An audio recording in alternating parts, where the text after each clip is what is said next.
अस्सलाम वालेकुम। उम्मीद है आप सब दोस्त खरीद से होंगे। आज मैं जिस कंट्री में बात करने वाला हूँ इसका नाम है स्विट्जरलैंड।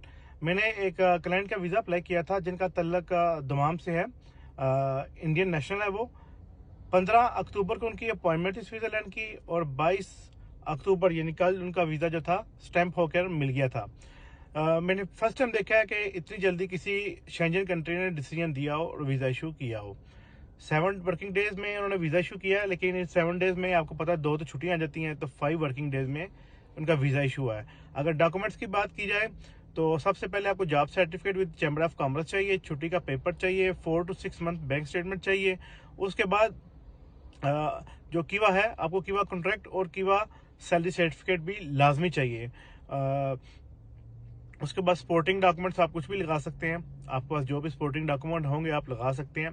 और इन्होंने जो वीज़ा इशू किया है सिर्फ 7 डेज का किया है, क्योंकि हमने होटल बुकिंग जो 7 डेज की दी थी, जिस डेट तक की होटल बुकिंग थी उसी डेट तक उन्होंने वीज़ा इशू किया है। तो मैं बहुत हैरान हुआ स्विट्जरलैंड का ये रवैया देखकर कि उन्होंने सिर्फ 7 डेज का ही वीज़ा इशू किया है सिंगल एंट्री। लेकिन फिर भी आप दोस्त अपनी प्रोफाइल देख के तो फिर वीज़ा शेंजन कंट्री में अप्लाई किया करें कि किस कंट्री में आप वीज़ा अप्लाई करने जा रहे हैं। हर बंदा स्विट्जरलैंड को अप्लाई नहीं करे, स्विट्जरलैंड इतनी जल्दी वीज़ा नहीं देता। और अगर आप दोस्त अपना वीज़ा अप्लाई कराना चाहते हैं, मेरे अभी कुछ साउथ अफ्रीका के और शेंजन के वीज़ा लग के आए हैं फ्रांस के, मैं उन पे भी एक वीडियो बनाऊंगा। अगर आप दोस्त वीडियो देख रहे हैं और आप वीडियो पसंद आया अपने दोस्तों के साथ शेयर कीजिएगा, लाइक कीजिएगा।